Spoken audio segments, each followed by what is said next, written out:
আসসালামু আলাইকুম প্রিয় শিক্ষার্থীরা, তোমরা সবাই কেমন আছো? আশা করি সবাই ভালো আছো।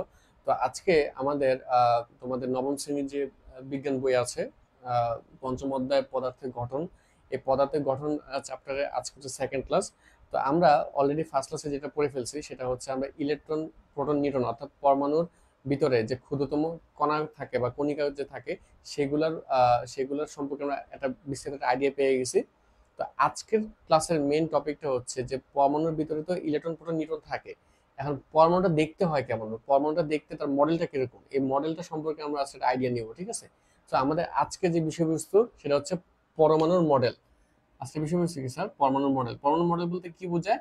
যে এই যে ইলেকট্রন, প্রোটন, নিউট্রন মানে পরমাণুর ভিতরে যে তিনটা কণা থাকে, ইলেকট্রন, প্রোটন, নিউট্রন, এই ইলেকট্রন, প্রোটন, নিউট্রন কিভাবে থাকে এবং এটা দেখতে কেমন, হ্যাঁ, আর এই সম্পর্কে কোন কোন বিজ্ঞানী কি কি কথা বলে গেছে এবং তাদের কারটা আমরা এখন ফলো করি এবং কারটা হচ্ছে আমরা ফলো করি না, কেন করি না, তার মধ্যে সীমাবদ্ধতাটা কি সেটা আমরা পড়বো।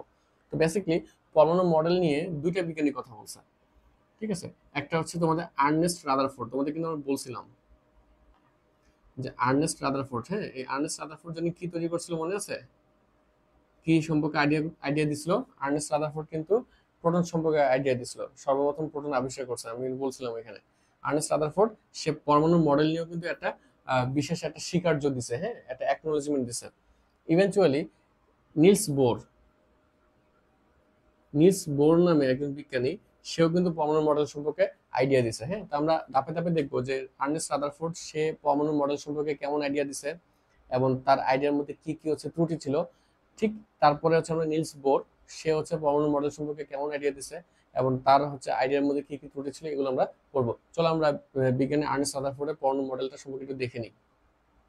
এখন আমরা আর্নেস্ট রাদারফোর্ড, যিনি হচ্ছে পরমাণুর যে মডেল, সে পরমাণু মডেলের যে প্রথম যে ব্যাখ্যা দানকারী, সে তার হচ্ছে আমরা তার যে ব্যাখ্যাটা সেটা আমরা পড়বো। তো দেখো, এখানে পরমাণুর যে মডেলটা আমি এখানে তৈরি করে রাখছি, ঠিক এরকম ভাবেই আমাদের বিজ্ঞানী যে আর্নেস্ট রাদারফোর্ড, সে হচ্ছে পরমাণুর মডেল নিয়ে একটা বিশেষ একটা হচ্ছে ব্যাখ্যা দেয়। তো তার যে পরমাণুর যে মডেলটা ছিল, সেই মডেলটার মধ্যে কি কি ছিল সেগুলো আমরা এখন একটু দেখি। দেখো, সে প্রথম কথা বলতেছে যে পরমাণুর কেন্দ্রে অত্যন্ত ক্ষুদ্র একটি নিউক্লিয়াস থাকে। সে বলতেছে এই যে আমাদের পরমাণু, এটা তো একটা পুরোটা পরমাণু, রাইট? পরমাণু একটা মডেল, যে মডেলটা কে দিছে? আর্নেস্ট রাদারফোর্ড দিছে।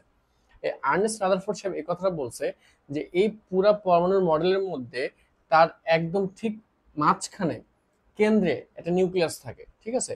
এই যে কেন্দ্রে নিউক্লিয়াস থাকে, এটা খুব একটা ইম্পর্টেন্ট রোল, ইম্পর্টেন্ট কথা বলবো। তার কারণ হচ্ছে আর্নেস্ট রাদারফোর্ড কিন্তু সর্বপ্রথম এই ধারণাটা দেয় যে একটা পরমাণুর মডেলের ভিতরে বা একটা পরমাণুর ভিতরে তার কেন্দ্রে একটা নিউক্লিয়াস থাকে। সেই নিউক্লিয়াসের ভিতরে কি থাকে সেটা পরের কথা, কিন্তু সে যে একটা কথা বলছে যে পরমাণুর ভিতরে একটা কেন্দ্র থাকে বা নিউক্লিয়াস থাকে, এই কথাটা কিন্তু খুবই যুগান্তকারী কথা ছিল। তো সে এই কথা বলছে যে এই যে পরমাণুর মডেল, এই পরমাণু মডেলের ঠিক কেন্দ্রে একটা নিউক্লিয়াস থাকে। দেখো, আমি এই যে কেন্দ্রে এই জায়গায় আমি নিউক্লিয়াস লিখে রাখছি, খেয়াল করছো যে নিউক্লিয়াস লিখে রাখছি। এখন এই যে বিজ্ঞানী আর্নেস্ট রাদারফোর্ড সর্বপ্রথম যে নিউক্লিয়াসের যে একটা ধারণা দিয়েছে পরমাণুর মডেলের উপরে, এই নিউক্লিয়াসের ধারণা দেওয়ার কারণে এই পরমাণুর মডেলের আরেকটা নাম হয়েছে, সে নামটা হচ্ছে নিউক্লিয়ার মডেল বলছে।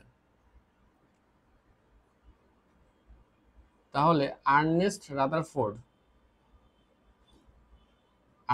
রাদারফোর্ড পরমাণুর মডেল নিয়ে যে একটা বিশেষ গবেষণা করছে বা যে একটা ব্যাখ্যা দিচ্ছে, সেই ব্যাখ্যার মধ্যে নিউক্লিয়াস কথাটার ইনভেনশন বা নিউক্লিয়াস কথাটার যে সে হচ্ছে আবিষ্কার করছে, এই নিউক্লিয়াস কথাটা আবিষ্কার করার কারণে এই পুরা মডেলটার নাম হয়ে গেছে কি স্যার? দেখো স্যার, নিউক্লিয়ার মডেল। দুই নম্বর কথা সে কি বলছে? ওই যে সে নিউক্লিয়াসের কথাটা বললো, সেই নিউক্লিয়াসের ভিতরে প্রোটন আর নিউট্রন থাকে। সে বলতেছে এই পরমাণুর মডেলের ভিতরে যে নিউক্লিয়াসটা থাকে, সেই নিউক্লিয়াসের ভিতরে আবার কি থাকে দেখো তো?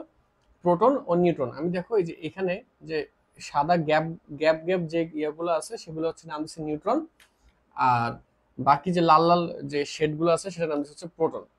তারপরে আমরা কি পেলাম? যে রাদারফোর্ডের পরমাণুর মডেল থেকে আমরা এটাই পেলাম যে রাদারফোর্ডের পরমাণুর মডেলের ভিতরে একটা নিউক্লিয়াস থাকে, আর এই নিউক্লিয়াসটা খুবই ইম্পর্টেন্ট রোল পালন করে বিদায় এই পুরো মডেলটার নাম হয়ে গেছে কি? Nuclear model. দুই নম্বর কথা আমরা কি পেলাম? দুই নম্বর কথা আমরা এটা পাইছি যে ওই যে নিউক্লিয়াসটা, সেই নিউক্লিয়াসের ভিতরে কি থাকে? দুইটা ক্ষুদ্রতম কণিকা থাকে। আমরা তো মোট তিনটা ক্ষুদ্রতম কণিকা নিয়ে পড়ছি। একটা হচ্ছে ইলেকট্রন, প্রোটন, নিউট্রন। এই ইলেকট্রন, প্রোটন, নিউট্রনের মধ্যে প্রোটন এবং নিউট্রন যে দুইটা ক্ষুদ্রতম কণিকা আছে, সেই ক্ষুদ্রতম কণিকা কোথায় থাকে বলতো? নিউক্লিয়াসে থাকে, বাউন্ডেড থাকে। আচ্ছা, 3 নম্বর কথা সে কি বলছে? 3 নম্বর কথা বলছে যে পরমাণুর অভ্যন্তরে অধিকাংশ জায়গায় হচ্ছে ফাঁকা। এটা মনে রাখবা। এই যে পরমাণুর যে অভ্যন্তরে দেখবা যে ম্যাক্সিমাম জায়গা ফাঁকা। কেন ম্যাক্সিমাম জায়গা ফাঁকা বলতেছি? কারণ তুমি দেখো আছে 3টা কণা, সেই 3টা কণার মধ্যে দুইটা যে প্রোটন এবং নিউট্রন, এই 2টা কণা একসাথে কোথায় আছে? একদম নিউক্লিয়াসে আছে। তাহলে বাকি কণা কি? ইলেকট্রন। তাহলে বাকি কণা কি নিউক্লিয়াসে নাই? সে কোথায় আছে? নিউক্লিয়াসের বাইরে আছে। বাইরে কোথায় আছে? কক্ষপথে আছে। তো দেখো যে পুরো একটা কক্ষপথের মধ্যে একটা ইলেকট্রন কিন্তু ঘুরতেছে, যে আমি ইলেকট্রন লিখে রাখছি, দেখছো? পুরো এক একটা কক্ষপথের মধ্যে একটা একটা করে ইলেকট্রন ঘুরতেছে।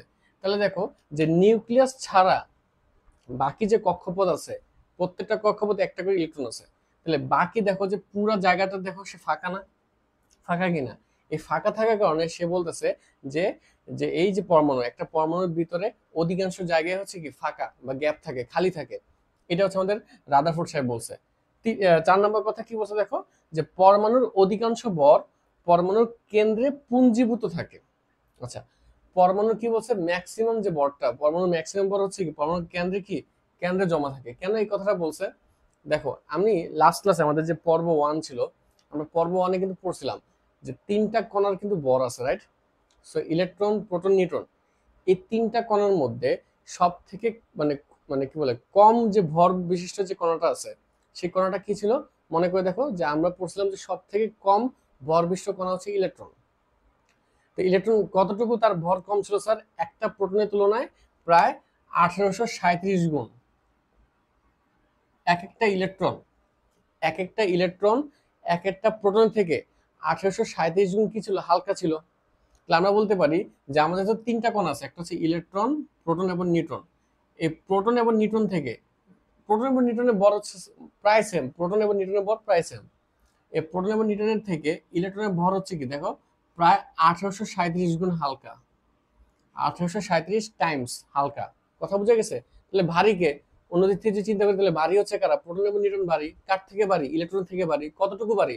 প্রায় 1837 গুণ ভারী। তাহলে ভারী বিশিষ্ট মানে ভর, যেটা ভর বেশি, সে ভরটা আসলে আছে কোথায়? নিউক্লিয়াস আছে না? এই নিউক্লিয়াসে থাকার কারণে এই কথা বলা হচ্ছে যে দেখো নিউক্লিয়াসের ভিতরে হচ্ছে প্রোটন এবং নিউট্রন, আর প্রোটন এবং নিউট্রন হচ্ছে কি স্যার? দেখো ইলেকট্রন থেকে ভারী, তাহলে এটা মাঝখানে আছে। বাকি যে কম ভর বিশিষ্ট বা হালকা যে কণাটা, সেই কণাটা কোথায় আছে বলতো স্যার? সে হচ্ছে কক্ষপথে আছে। তাহলে আমরা বলতে পারি যে পুরা পরমাণুর মধ্যে যে ভরটা আছে, সেই ভরের ম্যাক্সিমাম ভরটা কোথায় আছে বলতো? নিউক্লিয়াসে আছে না? হ্যাঁ, কেন নিউক্লিয়াস আছে? কারণ নিউক্লিয়াসে প্রোটন এবং নিউট্রন দুইটাই ভারী কণা কি মাঝখানে আছে। তাহলে বাকি যে ইলেকট্রন, সেটা খুব কম, নগণ্য হচ্ছে, নগণ্য ভর বিশিষ্ট হচ্ছে কণা, সেটা কোথায় আছে? সেটা হচ্ছে কি বলতো? এই কক্ষপথে আছে। এই কারণে বলা হয় যে একটা পরমাণুর টোটাল যে ভর, কথাটা বুঝো, একটা পরমাণুর যে টোটাল ভর, সেই ভরের প্রায় অধিকাংশ ভরই হচ্ছে কি তার কেন্দ্রে থাকে। অধিকাংশ ভর তার কেন্দ্রে থাকে। ইভেনচুয়ালি এমন কথাও শুনবা যে পরমাণুর নিউক্লিয়াসের যে ভরটা হয়, সে ভরটা প্রায় পরমাণুর ভরের সমান হয়ে যায়। কেন পরমাণুর ভরের সমান হয়ে যায়? কারণ নিউক্লিয়াসের ভিতরে থাকি হচ্ছে ভারী কণাগুলা, প্রোটন এবং নিউট্রন। আর বাকি যে ইলেকট্রন, সে কি নিউক্লিয়াসের বাইরে থাকে। আর নিউক্লিয়াসের বাইরে থাকার কারণে পরমাণুর টোটাল ভর, ভরের পুরা সমস্ত ভরটাই, মোটামুটি প্রায় পুরা ভরটাই সে কোথায় থাকে বলতো স্যার? নিউক্লিয়াসে থাকে। এই কারণে এই কথাটা বলছে যে পরমাণুর অধিকাংশ ভর পরমাণুর কেন্দ্রে কি পুঞ্জীভূত থাকে। Last but not list, 5 number, যেটা হচ্ছে কন্ট্রোভার্সিয়াল, ঠিক আছে? 5 নাম্বার কি বলছে দেখো, যে রাদারফোর্ড পরমাণুর মডেলকে সোলার সিস্টেমের সাথে তুলনা করছে। সোলার সিস্টেমের সাথে তুলনা কেমনে করছে এটা আমি একটু বলি। রাদারফোর্ড এই পরমাণু মডেলকে সোলার সিস্টেমের সাথে তুলনা করছে। কিভাবে তুলনা করছে? সে বলতেছে এরকম যে পরমাণুর নিউক্লিয়াসে কে থাকে? প্রোটন এবং নিউট্রন থাকে। এই প্রোটন এবং নিউট্রন থাকার কারণে প্রোটন হচ্ছে প্লাস চার্জ বিশিষ্ট, আর নিউট্রন হচ্ছে চার্জলেস, নিউট্রনের কোনো চার্জই নেই। তো বলতেছে এই প্রোটন প্রোটন প্লাস চার্জ বা ধনাত্মক চার্জ হওয়ার কারণে পুরো নিউক্লিয়াসটা ধনাত্মক চার্জ হয়ে যায়। আর নিউক্লিয়াসটা ধনাত্মক চার্জ হওয়ার কারণে নিউক্লিয়াসের যে পজিটিভিটি বা ধনাত্মক চার্জের কারণে বাকি যে ইলেকট্রন থাকে, ইলেকট্রন তো হচ্ছে নেগেটিভ বা হচ্ছে ঋণাত্মক চার্জ, সেই নেগেটিভ চার্জটা এই ধনাত্মক চার্জের আকর্ষণের কারণে সে কক্ষপথে ঘুরতে থাকে। যেমনটা সূর্য, সূর্য থাকে মাঝখানে, সেই সূর্যের আকর্ষণের কারণে কি হবে বলতো? পৃথিবী কিন্তু সূর্যের চারদিকে ঘুরে, একটা নির্দিষ্ট কক্ষপথে ঘুরে না? ঠিক সে কথা বলছে যে প্রোটন থাকে নিউক্লিয়াসে, আর প্রোটন হচ্ছে পজিটিভ চার্জ বিশিষ্ট। প্রোটন পজিটিভ চার্জ বিশিষ্ট হওয়ার কারণে প্রোটনের যে চার্জটা, সেটা পুরোটা হচ্ছে কি নিউক্লিয়াসে চলে যায়। তার মানে কি নিউক্লিয়াস সে নিজেও কি পজিটিভ চার্জ হয়ে যায়। আর নিউক্লিয়াস পজিটিভ চার্জ হওয়ার কারণে এই পজিটিভ চার্জ দ্বারা ইলেকট্রন বা নেগেটিভ চার্জ বিশিষ্ট যে কণাটা আছে সেই কণাটা কি এই পজিটিভ চার্জ দ্বারা আকর্ষিত হয়, আকর্ষিত হওয়ার কারণে সে একটা কক্ষপথে ঘুরতে থাকে, যেটা সূর্যের চারপাশে পৃথিবী ঘোরার মতো একটা ব্যাপার স্যাপার। এই কারণে সে যে এই সূর্যের চারপাশে পৃথিবী ঘোরার যেটা মানে কম্বিনেশন, সেটার সাথে এটা তুলনা করছে বিদায় তার পুরো মডেলটাকে সোলার সিস্টেমের সাথে তুলনা করছে সে। আর এটার আরেকটা নাম হচ্ছে কি বলতেছেন, যে পুরো পরমাণুর মডেলটার আরেকটা নাম হচ্ছে কি, সেটা হচ্ছে নিউক্লিয়ার মডেলের সাথে, নিউক্লিয়ার মডেলও বলা হয়। কেন বলা হয়? বিকজ সে হচ্ছে নিউক্লিয়াস নিয়ে কথাবার্তা বলছে। আর বলা বাহুল্য, এই 5 নম্বর কথাটা বলার কারণে, মানে 5 নম্বর যে সে স্বীকার্যটা দিছে বা 5 নম্বর সে যে যুক্তিটা দিছে, এই যুক্তির কারণে তার যে মনে করো পরমাণু যে মডেলটা আছে, সেই পরমাণু মডেলটা হচ্ছে একটা সময় এসে তার পরমাণু মডেলটা আমরা ক্যান্সেল আউট করে দিছি, আমরা নিয়ে নিই। কেন নিয়ে নিই? কারণ সে এই কথাটা না মানে একটা বিশেষ যুক্তি সে দিতে পারে না, এই কথাটার মধ্যে তার সীমাবদ্ধতা পাওয়া গেছে। ওই যে বললাম আমরা বইতে দেখলাম যে পরমাণুর মডেলের যে স্বীকার্য এবং সীমাবদ্ধতা দুইটাই কিন্তু আছে। রাদারফোর্ডের হচ্ছে এটা স্বীকার্য, কিন্তু রাদারফোর্ডের সীমাবদ্ধতা আছে। সীমাবদ্ধতা কোথায় আছে? সীমাবদ্ধতা হচ্ছে এই কথাটার মধ্যে আছে। কারণ সীমাবদ্ধতার জিনিসটা কি আমরা একটু দেখি, আমরা একটু বুঝি সীমাবদ্ধতা বলতে কি বুঝাইতেছে। আচ্ছা,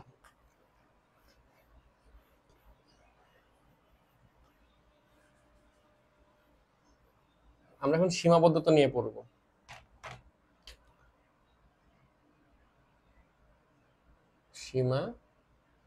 সীমাবদ্ধতা, দেখো সে সীমাবদ্ধতার মধ্যে কি বলছে। সে সে সীমাবদ্ধতার মধ্যে কেন পড়ছে জিনিসটা। আচ্ছা, প্রথম কথা হচ্ছে রাদারফোর্ড সাহেব খুব একটা যুগান্তকারী একটা হচ্ছে ব্যাখ্যা দিয়েছে। সেই ব্যাখ্যাটা হচ্ছে কি, সে নিউক্লিয়াস নিয়ে একটা কথাবার্তা বলছে। এই নিউক্লিয়াস নিয়ে কথাবার্তা বলার জন্য তার কিন্তু অনেক মানে সুনাম হয়েছে, কথা বুঝতে পারতেছো? কিন্তু সে যে কাহিনীটা করছে, সে করছে কি, সে পুরো মডেলটাকে সোলার সিস্টেম সোলার সিস্টেমের সাথে তুলনা করছে। এই যে সে সোলার সিস্টেমের সাথে তুলনা করছে, এটাই হচ্ছে তার বড় ভুল। কেন তার বড় ভুল? কারণ তখনও পর্যন্ত কিন্তু কোয়ান্টাম মেকানিক্স, তখনও পর্যন্ত কোয়ান্টাম মেকানিক্স যেটা আছে, যেটা তোমরা পড়ছো অলরেডি, এই কোয়ান্টাম মেকানিক্স এতটা স্টেবল হয় নাই, যার কারণে সেই সোলার সিস্টেমের সাথে তুলনা করার যে কথাটা সে বলছে, এটাকে সে ভালোভাবে সে এস্টাবলিশ করতে পারে না সবার কাছে, ঠিক আছে? দ্বিতীয় কথা, সে বলতেছে যে সে হচ্ছে এই যে এই ইলেকট্রনটা হচ্ছে কি নেগেটিভ চার্জ বিশিষ্ট, আর নিউক্লিয়াস তার ভিতরে প্রোটন থাকার কারণে নিউক্লিয়াস পুরোটা হচ্ছে পজিটিভ চার্জ হয়ে যায়। এই পজিটিভ চার্জ হওয়ার কারণে এই পজিটিভ চার্জ দ্বারা এই কি ইলেকট্রন বা তোমার হচ্ছে নেগেটিভ চার্জ বিশিষ্ট যে কণাটা আছে সে হচ্ছে কি আকর্ষিত হয়, আকর্ষিত হওয়ার কারণে সে পুরো কক্ষপথে স্যার ঘুরতে থাকে। কিন্তু ম্যাক্সওয়েল, বিজ্ঞানী ম্যাক্সওয়েল ম্যাক্সওয়েল একটা কথা বলছিল। ম্যাক্সওয়েল বলতেছে এরকম, যদি মাঝখানে একটা চার্জ থাকে পজিটিভ চার্জ, সে পজিটিভ চার্জকে কেন্দ্র করে যদি একটা ইলেকট্রন সে যদি ঘুরতে থাকে, তাহলে সে মানে প্রতি ক্ষেত্রে সার্কুলার মোশন সে যখন ঘুরবে, প্রতি ক্ষেত্রে সে তার শক্তি বিকিরণ করবে। আর যখন সে শক্তি বিকিরণ করবে, তখন তার যে কক্ষপথ আছে সেই কক্ষপথটা আস্তে আস্তে আস্তে আস্তে তার ব্যাসার্ধ ছোট হতে থাকবে। আর ব্যাসার্ধ ছোট হইতে হইতে হইতে হইতে সে শক্তি ছাড়তে ছাড়তে একটা সময় আসবে সে কেন্দ্রে পতিত হবে। ঠিক আছে? তাহলে এইটা যদি হয়ে থাকে, ম্যাক্সওয়েলের কথাবার্তা, ম্যাক্সওয়েল কি বলছে, যে যদি কোনো একটা চার্জ আরেকটা চার্জ দ্বারা আকর্ষিত হয়ে চারপাশে ঘুরতে থাকে, তাহলে সেই চার্জটি, অর্থাৎ যে চার্জটা চারপাশে ঘুরতেছে সেই চার্জটি মানে কি বলে অনবরত শক্তি শক্তি ছাড়তে থাকবে বা শক্তি বিকিরণ করতে থাকবে। আর অনবরত শক্তি বিকিরণ করার কারণে তার যে কক্ষপথটা আছে সেই কক্ষপথটার ব্যাসার্ধ আস্তে আস্তে আস্তে ছোট হয়ে যাবে, এবং ছোট হইতে হইতে মানে শক্তিও ছাড়বে, তার ব্যাসার্ধ ছোট হবে, ব্যাসার্ধ ছোট হইতে হইতে হইতে সে একটা সময় কি হবে বলতো, ওই যে যে চার্জ দ্বারা সে হচ্ছে আকর্ষিত হয়েছিল সেই চার্জের মধ্যে সে পতিত হয়ে যাবে। তাহলে সে যে সোলার সিস্টেমের সাথে সে তুলনা করছে, তাহলে ম্যাক্সওয়েলের কথার সাথে কিন্তু তার কথাটা কিন্তু খাপ খায় না। কেন কথা খাপ খায় না? কারণ যদি এটা পজিটিভ চার্জ হয়, এটা যদি পজিটিভ চার্জ হয় এবং এই ইলেকট্রন সে যদি নেগেটিভ চার্জ হয়, ঠিক আছে, এবং এই ইলেকট্রন তার এই পজিটিভ চার্জ দ্বারা যদি সে আকর্ষিত হয়, তাহলে সেই কক্ষপথে যত ঘুরুক না কেন, ঘুরতে ঘুরতে কিন্তু সে কি করবে, তার শক্তি বিকিরণ করবে। আর শক্তি যদি সে বিকিরণ করে, তাহলে কি হবে, তার কক্ষপথের সাইজটা আস্তে আস্তে কমে আসবে। যেরকম কক্ষপথের সাইজ আস্তে আস্তে কমে আসবে, তা আস্তে আস্তে কমে আসলে একটা সময় আসবে যে ইলেকট্রনটা কি স্যার বলতো শক্তি শেষ, মানে শক্তি বিকিরণ করতে করতে করতে করতে একটা সময় সে নিউক্লিয়াসে পতিত হবে। আর নিউক্লিয়াসে পতিত হলে তখন তার পরমাণু মডেল থাকবেই না, তখন সে পরমাণুই থাকবে না, ঠিক না? তাহলে এই কথাটা, এই যে তার এই যে সোলার সিস্টেমের যে কথাটা আছে, এই কথাটা টোটালি ম্যাক্সওয়েলের কথার সাথে কনফ্লিক্ট খায়। আর কনফ্লিক্ট খাওয়ার কারণে তার এই যে সোলার নিউক্লিয়ার যে মডেলটা বা তার যে মডেলটা পরমাণু যে মডেলটা, এটা হচ্ছে একটা সময় মানে ক্যান্সেল আউট হয়ে যায় যে না ঠিক আছে তাহলে তার এই মডেলটা আমরা নিতে পারবো না। কিছুদিন তার মডেলটা আমরা ফলো করা হয়েছিল, কিন্তু তারপরে তার মডেলটা ক্যান্সেল আউট করা হয়েছে, তার মডেলটা হচ্ছে কিভাবে ফলো করা হয়নি। সে আরো কিছু, তার মধ্যে আরো কিছু সীমাবদ্ধতা ছিল, যেমন সে হচ্ছে কক্ষপথের ব্যাসার্ধ, কক্ষপথের ব্যাসার্ধ নিয়ে সে কিছু বলে নাই, ঠিক আছে। 2 নম্বর হচ্ছে সে পরমাণুর আকৃতি নিয়েও কিছু কিন্তু সে কিছু বলে নাই, ঠিক আছে। এই কথাগুলো কিন্তু সে বলে নাই। তো এইটাই হচ্ছে কি তার সীমাবদ্ধতা। আর তার মেন সীমাবদ্ধতা হচ্ছে সোলার সিস্টেমের সাথে তুলনা করার কারণ হচ্ছে তার মেন সীমাবদ্ধতা, ঠিক আছে। এই এইসব সমস্ত কারণে বা এই সমস্ত ব্যাপার স্যাপারের কারণে তার যে মডেলটা ছিল পরমাণু মডেলটা, সেটা একসময় ক্যান্সেল আউট হয়ে গেছে। আর তার পরমাণু মডেল ক্যান্সেল আউট হওয়ার পরে বিজ্ঞানী নিলস বোর তার হচ্ছে পরমাণু মডেল দিয়ে দিছে। সে একটা পরমাণু মডেল বানাইছে এবং কোয়ান্টাম মেকানিক্সের সাথে সে হচ্ছে খাপ খাওয়াই স্টাডি করে একটা নির্দিষ্ট একটা পরমাণু মডেল দিছে। এবং আমরা এখন নিলস বোরের যে পরমাণু মডেলটা আছে সেটা নিয়ে আমরা এখন আলোচনা করবো, চলো আমরা দেখি। এখন দেখো আমরা নিলস বোরের যে পরমাণু মডেলের যে ধারণাটা সেটা আমরা পড়বো, হ্যাঁ। তো দেখো, যখন আর্নেস্ট রাদারফোর্ড তার পরমাণু মডেলটা নিয়ে গবেষণা করছে এবং গবেষণা করে যখন হচ্ছে তার পরমাণু মডেলের যে সীমাবদ্ধতাগুলো পাওয়া গেছিল, এই সীমাবদ্ধতাগুলো পাওয়ার পরে তার পরমাণু যে মডেলটা ছিল সেটা কিন্তু ক্যান্সেল আউট হয়ে গেছে। আর যখন তার পরমাণু মডেলগুলো ক্যান্সেল আউট হয়ে গেছে, তখন বিজ্ঞানী নিলস বোর, হ্যাঁ, যে নিলস বোর 1913 সালে, ততক্ষণে অলরেডি হচ্ছে কোয়ান্টাম যে মেকানিক্স আছে সেই কোয়ান্টাম মেকানিক্স তো অলরেডি বের হয়ে গেছে, হ্যাঁ। এই কোয়ান্টাম মেকানিক্সের সাথে সে গবেষণা টবেষণা করে সে হচ্ছে একটা একটা পরমাণু মডেল সম্পর্কে সে ধারণা দেয়। আর সেই পরমাণু মডেলের নামটা হচ্ছে তার নামকরণ অনুসারে করা হয়, তার নাম সেই পরমাণু মডেলের নাম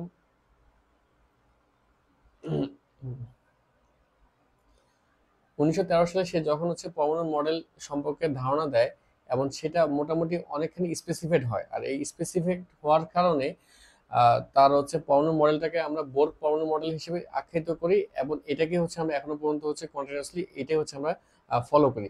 তো দেখো সে কি কথা বলছে, সে কিছু কথা বলছে, সেটা হচ্ছে যে পরমাণুতে থাকা ইলেকট্রনগুলো নিউক্লিয়াসকে কেন্দ্র করে ইচ্ছা মতো যে কোনো কক্ষপথে ঘুরতে পারে না। অর্থাৎ পরমাণুতে থাকা যে ইলেকট্রনগুলো আছে, এই ইলেকট্রনগুলো নিউক্লিয়াসকে কেন্দ্র করে যে কোনো ইচ্ছা মতো যে কোনো কক্ষপথে সে ঘুরতে পারবে না। ইলেকট্রনগুলা ফিক্স কক্ষপথে ঘুরতে পারবে। অর্থাৎ বলা চলে এরকমটা, যে মনে করো যে এটা যদি আমার হয় নিউক্লিয়াস, এই নিউক্লিয়াসের বাইরে অনেকগুলো কক্ষপথ থাকবে। এই কক্ষপথের মধ্যে কিছু কিছু ইলেকট্রন যারা থাকবে, সেই ইলেকট্রনগুলো অবশ্যই সে ফিক্সড কক্ষপথে থাকবে। সে চাইলে এখানকার ইলেকট্রন এখানে আসতে পারবে না, আবার এখানকার ইলেকট্রন এখানে আসতে পারবে না, উইদাউট এনি রিজন আসতে পারবে না। সে ফিক্সড কোনো না কোনো কারণে সে কোনো না কোনো কক্ষপথে ফিক্সড ভাবে থাকবে, ঠিক আছে। তো এই কথা বলছে যে নিউক্লিয়াসকে কেন্দ্র করে যে ইলেকট্রনগুলো থাকবে, নিউক্লিয়াস পরমাণুতে থাকা ইলেকট্রনগুলো নিউক্লিয়াসকে কেন্দ্র করে ইচ্ছা মতো যে কোনো কক্ষপথে ঘুরতে পারবে না, বরং নির্দিষ্ট ব্যাসার্ধের কক্ষপথে ঘুরতে পারবে। অর্থাৎ সে নির্দিষ্ট একটা ব্যাসার্ধের কক্ষপথে ঘুরতে পারবে, সে চাইলে লাফালাফি করতে পারবে না উইদাউট এনি রিজন। 2 নাম্বার কি বলছে, এই যে সেই কক্ষপথের কথাগুলো বলছে, এই কক্ষপথে এন সংখ্যা দিয়ে প্রকাশ করা হয়। দেখো এখানে আমি 2টা কক্ষপথ আঁকছি, এটা হচ্ছে আমার নিউক্লিয়াসের বাইরে এটা একটা কক্ষপথ, এটা একটা কক্ষপথ। তো এই কক্ষপথগুলোকে আমি কি দিয়ে প্রকাশ করছি, দেখো তো এন দিয়ে প্রকাশ করছি। এবং এই এন এর মান 1 2 3 4 হয়। এন এর মানগুলো কি হয় স্যার, 1 2 3 4। অথবা এই কক্ষপথগুলোকে আমরা শেল বলি। এই শেলকে আমরা কি বলতে পারি, K shell, L shell, M shell, N shell. অর্থাৎ এই যে কক্ষপথটা আছে n ইজিক্যাল টু 1, এই কক্ষপথে আমি কে শেলও বলতে পারি। আবার এই কক্ষপথটা আমি স্যার এল এল শেলও বলতে পারি, ঠিক আছে। এরপরে যদি একটা কক্ষপথ থাকতো সেটা হতো এম শেল, এরপর যদি আরেকটা কক্ষপথ থাকতো সেটা হচ্ছে এন শেল। কথা বুঝে গেছে? আচ্ছা, এবারে কি বলছে, ইলেকট্রন নির্দিষ্ট কক্ষপথে থাকা অবস্থায় শক্তি শোষণ অথবা বিকিরণ করবে না। এখন মনে করো যে ইলেকট্রনটা এই কক্ষপথে আছে, 1 নম্বর কক্ষপথে আছে। এই 1 নম্বর কক্ষপথে সে যখন ঘুরবে বা থাকবে, 1 নম্বর কক্ষপথে থাকা অবস্থায় সে কোনো প্রকার শক্তি শোষণও করবে না, শক্তি বিকিরণও করবে না, ঠিক আছে। এটা হচ্ছে কি, এটা হচ্ছে 3 নম্বর পয়েন্ট। 4 নম্বর পয়েন্ট কি বলছে, শক্তি শোষণ ও বিকিরণ সম্পর্কিত প্ল্যাঙ্কের ধারণা। আচ্ছা, প্ল্যাঙ্ক একটা কথা বলছে, প্ল্যাঙ্ক বলছে এরকম যে, প্রথম কথা হচ্ছে আমরা এটা পড়ে ফেলছি যে ইলেকট্রন, আচ্ছা প্রথম থেকে একটু বলি, আমরা যখন পড়ছিলাম ফার্স্টে আমরা কি পড়ছিলাম, যে নিউক্লিয়াসকে কেন্দ্র করে যে ইলেকট্রনগুলো থাকবে, সেই ইলেকট্রনগুলো কিন্তু ইচ্ছা মতো যে কোনো কক্ষপথে থাকতে পারবে না, বরঞ্চ ইলেকট্রনগুলো কি হবে বলতো, নির্দিষ্ট নির্দিষ্ট ইলেকট্রনগুলো নির্দিষ্ট কক্ষপথে থাকতে পারবে। ঠিক আছে, 2 নম্বর কথা কি বলছে, ওই যে কক্ষপথ, সে কক্ষপথটা আমরা এন সংখ্যা দিয়ে প্রকাশ করি, আর এন এর মান হচ্ছে কি 1 2 3 4 5 এগুলো হইতে পারে।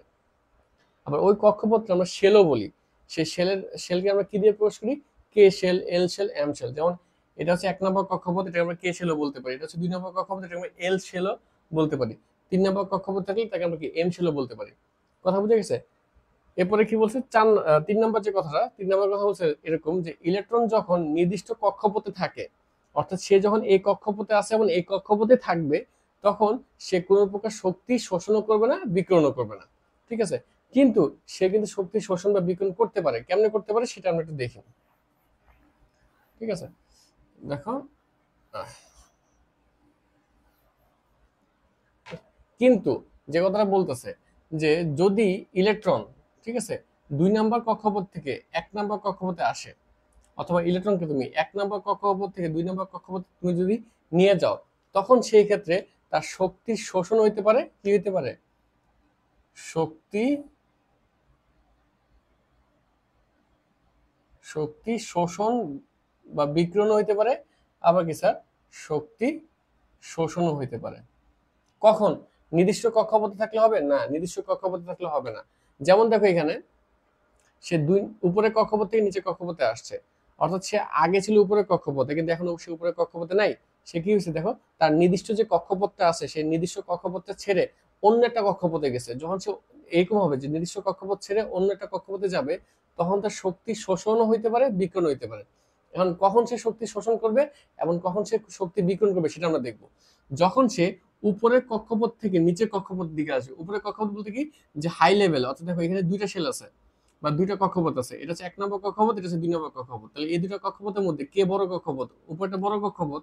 যদি কোনো একটা ইলেকট্রন উপরের কক্ষপথ বা উচ্চতর কোনো কক্ষপথ থেকে নিম্নতর কক্ষপথের দিকে আসে, তখন সে শক্তি বিকিরণ করবে, অর্থাৎ শক্তি সে ছাড়বে। বুঝছো? দেখো সে উপর থেকে নিচে আসছে, অর্থাৎ সে শক্তি কি স্যার বিকিরণ করতেছে। এই ক্ষেত্রে কি হচ্ছে, শক্তির বিকিরণ হচ্ছে। কথা বোঝা গেছে? আচ্ছা, এখানে কি হচ্ছে দেখো, এই জায়গায় কি হচ্ছে, সে হচ্ছে নিম্নতর কক্ষপথ থেকে উচ্চতর কক্ষপথে যাচ্ছে। অর্থাৎ যখন কোনো একটা ইলেকট্রন নিম্নতর কক্ষপথ থেকে উচ্চতর কক্ষপথে যায়, তখন তার শক্তি আবার কি হয় স্যার, শোষণ হয়। কেন সে শোষণ হয়? কারণ সেখান থেকে বাইরে থেকে একটা শক্তি সে গ্রহণ করে সে নিচ থেকে উপর দিকে যায়। ঠিক আছে, এইভাবে সে শক্তি শোষণ বা বিকিরণ করে। কিন্তু সে যদি ফিক্সড একটা কক্ষপথে থাকে, তার নির্দিষ্ট যে কক্ষপথটা ছিল সেই নির্দিষ্ট কক্ষপথে যদি সে থাকে, তখন কিন্তু সে বাবাজি কোনো শক্তি শোষণও করবে না, বিকিরণও করবে না। কথা বুঝে গেছে? আচ্ছা, এখন কথা হচ্ছে সে এখান থেকে এখানে আসছে বা এখান থেকে এখানে গেছে, এই যাওয়া আসার ক্ষেত্রে সে কতটুকু শক্তি শোষণ করছে বা বিকিরণ করছে, এটা নিয়ে বিজ্ঞানী প্ল্যাঙ্ক একটা ধারণা দিচ্ছে, একটা সূত্র দিছে। সেই সূত্রটা কি, যে del E is equal to হচ্ছে E2 মাইনাস E1। দেখো এখানে কি হয়েছে, এখানে কি হয়েছে, সে হচ্ছে উচ্চতর থেকে নিম্নতরে আসছে, আর সে যখন উচ্চতর থেকে নিম্নতরে আসছে তখন তার কি হয়েছে, শক্তি বিকৃত হয়েছে, শক্তি বের হয়েছে। আবার দেখো এই জায়গায় কি হয়েছে, এই জায়গায় হচ্ছে সে নিম্নতর কক্ষপথ থেকে নিম্নতর কক্ষপথ থেকে উচ্চতর কক্ষপথে সে গেছে। তো নিম্নতর কক্ষপথ থেকে সে যখন উচ্চতর কক্ষপথে গেছে, তখন কি তার শক্তি শোষিত হয়েছে।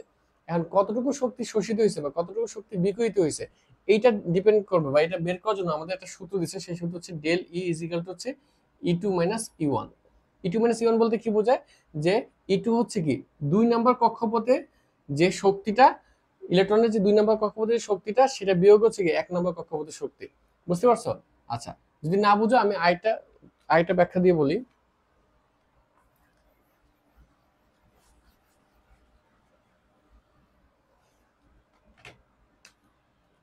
সাপোজ এখানে একটা পরমাণু মডেল আছে। ঠিক আছে, ধরো যে এটা হচ্ছে n ইজ ইকুয়াল টু হচ্ছে 1, n is equal two 2, n is equal two 3 এবং n ইজ ইকুয়াল হচ্ছে স্যার 4। তাহলে একটা ইলেকট্রন মনে করো যে উপর থেকে নিচের দিকে আসছে। তাহলে উপর থেকে নিচের দিকে আসলে সে শক্তি শোষণ করবে না বিকিরণ করবে বলতো স্যার? অবশ্যই সে শক্তি কি করবে স্যার, বিকিরণ করবে। কারণ উপর থেকে নিচে সে শক্তি বিকিরিত করতেছে। সে কতটুকু শক্তি বিকিরিত করতেছে সেটা আমি কেমনে বের করবো? বের করার নিয়ম হচ্ছে যে, সুতরাং বিকিরিত শক্তি, বিকিরিত শক্তি দেখো কতটুকু হবে, আমি ডেলি লিখবো যে ডেলি প্ল্যাঙ্কের যে সূত্র সেটা হচ্ছে del E. Del E is equal to কত স্যার? দেখো সে কোত্থেকে আসছে, 4 নাম্বার শেল থেকে আসছে না বা 4 নাম্বার কক্ষপথ থেকে আসছে না, তাহলে আমরা কি লিখবো? E4 মাইনাস 4 নাম্বার থেকে সে কয় নাম্বার কক্ষপথে আসছে? 1 নাম্বার কক্ষপথে, তাহলে E4 মাইনাস আমরা কি লিখবো স্যার? E1। এইটাই হচ্ছে কি স্যার বলতো, সে সূত্রের মাধ্যমে আমাদের হচ্ছে কতটুকু শক্তি সে বিকিরিত হচ্ছে সেটা আমাদের বের হয়ে যাবে। কথা বুঝছো? আবার সে এটাও লিখছে যে del E is equal to, এইটাও লেখা যায় এইচ মিউ। এইচ মিউ এটা দিয়েও কিন্তু করা যায়, আমরা এগুলো ম্যাথ করবো, সমস্যা নেই। এই যে এইচ, এইচ বলতে আসলে কি বোঝায়? এইচ বলতে বোঝা হচ্ছে প্লাঙ্কের একটা ধ্রুবক। সে কিন্তু প্লাঙ্ক কিন্তু বিজ্ঞানের প্লাঙ্ক কিন্তু একটা ধ্রুবক দিছে, সেই ধ্রুবকটা হচ্ছে কি 6.626 into 10^34 metre square KG per second. এটা হচ্ছে প্লাঙ্কের ধ্রুবক, ঠিক আছে? আর মিউ, মিউ হচ্ছে কি বলতো? মিউ হচ্ছে যে যতটুকু শক্তি সে শোষণ করছে বা বিকিরণ করছে, বিকিরণ করার ফলে এখান থেকে কিন্তু একটা রেখা তৈরি হয়। শোনো, একটা ইলেকট্রন যখন উপর থেকে নিচে আসে, শক্তি শোষণ বা বিকিরণ করে, তখন এক ধরনের বর্ণালী, বর্ণালী বা স্পেকট্রাম সৃষ্টি হয়। বর্ণালী বলতে কি বোঝায়? সে এক ধরনের আলো ছাড়ে, হ্যাঁ, রেখা ছাড়ে। সেই রেখাটার যে ফ্রিকুয়েন্সি, সেই রেখাটার ফ্রিকুয়েন্সি হচ্ছে কি বলতো? এই মিউ। ঠিক আছে, আমরা এটা নিয়ে 2 ক্লাস পরে আমরা হচ্ছে এটা নিয়ে বিশেষ আলোচনা করবো, সো এটা তখন আমরা দেখবো, সমস্যা নেই। ঠিক আছে, তো এইটা হচ্ছে নিলস বোরের যে একটা পারফেক্ট ব্যাখ্যা, সেই পারফেক্ট ব্যাখ্যা। এই ব্যাখ্যার মধ্যে কিন্তু কিছুটা সীমাবদ্ধতা আছে। কি সীমাবদ্ধতা আছে সেটা আমাদের জানতে হবে। সীমাবদ্ধতা হচ্ছে এরকম,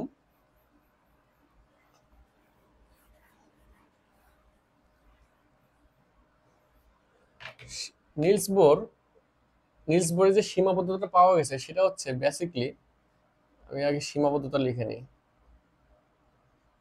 সীমাবদ্ধতা বেসিকলি হচ্ছে পারমাণবিক বর্ণালীর উপরে সেটা সীমাবদ্ধতা পাইছে। পারমাণবিক, পারমাণু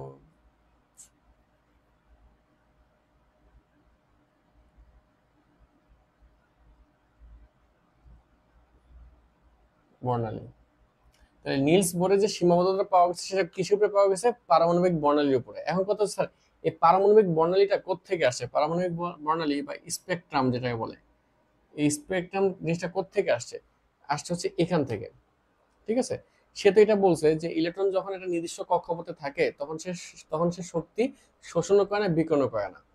কিন্তু সে যখন কক্ষপথ চেঞ্জ করে, অর্থাৎ সে উপরের কক্ষপথ থেকে নিচের কক্ষপথে আসে, অথবা নিচের কক্ষপথ থেকে উপরের কক্ষপথে যখন যায়, তখন সে শক্তি কি স্যার? শোষণও করে, বিকিরণ করে। এই যে সে যখন উপরের কক্ষপথ থেকে নিচের কক্ষপথে আসতেছে বা নিচের কক্ষপথ থেকে উপরের কক্ষপথে যাচ্ছে, তখন যে সে শক্তি শোষণ বা বিকিরণ করতেছে না, এই সময় কিছু পারমাণবিক বর্ণালী আসে, মানে কিছু পারমাণবিক রং তৈরি হয়, কালার তৈরি হয়, রেখা তৈরি হয়। এই পারমাণবিক রেখার যে তৈরি হয়, সে বলতেছে যে একটা ইলেকট্রন যখন উপর থেকে নিচে আসে, তখন সে যে শক্তিটা বিকিরণ করে, সেই শক্তি বিকিরণ করার জন্য যে পারমাণবিক বর্ণালীটা তৈরি হয়, সেখানে মাত্র একটা রেখা তৈরি হয়। কয়টা রেখা? সে বলতেছে মাত্র একটি রেখা তৈরি হয়। এটা কে বলছে? এটা বলছে আমাদের নিলস বোর বলছে যে একটা ইলেকট্রন উপর থেকে নিচে আসলে সে যে শক্তি বিকিরণ করতেছে, সেই শক্তি বিকিরণের সাথে সাথে পারমাণবিক বর্ণালীর ওইখানে একটা রেখা মাত্র তৈরি হবে। কিন্তু প্রকৃতপক্ষে দেখা গেছে যে যখন একটা ইলেকট্রন উপর থেকে নিচের দিকে আসতেছে, তখন সে যে শক্তিটা বিকিরণ করতেছে, সেই শক্তি বিকিরণের সাথে সাথে যে রেখাটা তৈরি হচ্ছে, একটা রেখা যে তৈরি হচ্ছে, সেই একটা রেখার সাথে অনেকগুলো সূক্ষ্ম রেখাও তৈরি হয়। অনেকগুলো কি স্যার? সূক্ষ্ম রেখাও তৈরি হয়। ঠিক আছে, এই যে অনেকগুলো সূক্ষ্ম রেখা তৈরি হচ্ছে না, এই সূক্ষ্ম রেখা তৈরি হইতেছে যে, এইটার কোনো ব্যাখ্যা নিলস বোর এখনো পর্যন্ত দিতে পারে নাই। এটা হচ্ছে নিলস বোরের সবচেয়ে বড় লিমিটেশন বা সীমাবদ্ধতা। সীমাবদ্ধতা আমি আবার একটু ছোট করে বলি, যে যখন ইলেকট্রন একটা কক্ষপথ থেকে আরেকটা কক্ষপথে যায়, তখন সে শক্তি কি করে? শোষণ করে, বিকিরণ করে। আর শক্তি যখন শোষণ অথবা বিকিরণ করে, তখন তার মধ্যে কিছু পারমাণবিক বর্ণালী তৈরি হয়। হ্যাঁ, এই পারমাণবিক বর্ণালী যে তৈরি হয়, সেই ব্যাখ্যাটা সে কিভাবে দিছে? যে যখন ইলেকট্রন একটা জায়গা থেকে একটা জায়গায় আসে, তখন তার সাথে সাথে একটা রেখা তৈরি হয়। কি তৈরি হয়? একটা রেখা তৈরি হয়। কিন্তু প্রকৃতপক্ষে দেখা গেছে যে আসলে একটা রেখা তৈরি হয় না। ওই একটা রেখা তৈরি হওয়ার সাথে সাথে তার সাথে আরো ক্ষুদ্র ক্ষুদ্র সূক্ষ্ম সূক্ষ্ম অনেকগুলো রেখা তৈরি হয়, যেটার ব্যাখ্যা নিলস বোর এখনো দিতে পারেনি। এটা হচ্ছে তার প্রথম সীমাবদ্ধতা। 2 নম্বর সীমাবদ্ধতা, তার 2 নম্বর যে সীমাবদ্ধতা যেটা ছিল, 2 নম্বর সীমাবদ্ধতা হচ্ছে এটা, যে তার যে পারমাণবিক বর্ণালী যে ব্যাখ্যাটা সে দিছিল, যে একটা ইলেকট্রন একটা কক্ষপথ থেকে অন্য কক্ষপথে গেলে সে শক্তি বিকিরণ করে, আর শক্তি বিকিরণ করলে তার মধ্যে পারমাণবিক বর্ণালী তৈরি হয়, কারণ পারমাণবিক বর্ণালীর সাথে সাথে একটা রেখা তৈরি হয়। সে যে কথাটা এখানে বলছিল, এই কথাটা না সে শুধুমাত্র সেই সকল পরমাণু ক্ষেত্রে মানে পরমাণুর জন্যই বলছে। ওই সব মানে সে কথাটা